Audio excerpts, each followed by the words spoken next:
Sir Sanjay sir அது மாதிரி பேசுறப்ப ஒரு 5-6 நாளா உடம்பு சரியில்லை. ஆமாங்க.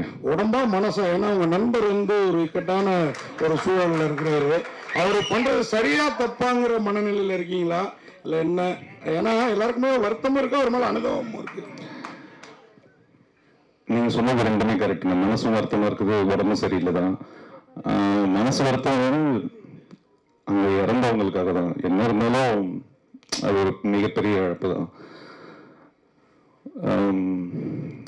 அதான் விசாரிக்கிறாங்களே, விசாரிச்சு என்ன உண்மைங்கிறது இல்லை வரட்டும். அது வரைக்கும் நம்ம அதை பத்தி பேசுற அளவுக்கு எனக்கு அந்த அந்த இடத்துல இல்லாதனால எனக்கு அவ்வளவு நாலேஜ் இல்லை. ஸோ எனக்கு தெரியாது. விசாரிக்கிறாங்க, கரெக்டாக விசாரிச்சு எல்லா உண்மையும் இல்லை வரும்னு நம்புறேன். படத்திலேயே வந்து கில்ட்டியா இருக்கு ஒரு என்கவுண்டர் பண்ணதை. பட் ஆனால் இது 41 பேர் இறந்துருக்காங்க, அதை கில்ட்டி யூஸ் பண்ணாரா? ஏன்னா மக்கள் எல்லாருமே எதிர்பார்க்குறாங்க என்ன வாயே திறக்காம இருக்காருன்னு சொல்லிட்டு விஜய் அவர்களை. நீங்க உங்ககிட்ட அதை ஷேர் பண்ணியிருக்காரா இல்லை நீங்க கில்ட்டியா இருக்கிறீங்களா? என்னடா அவன் பேசாமே இருக்கான்னு.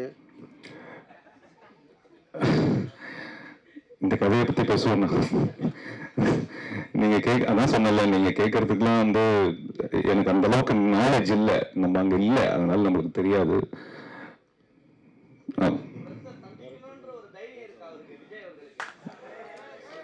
ஏன்னா அவருக்கு மேல பயம். கரெக்டான நேரம் வரது பண்ணுவாரா இருக்கும்.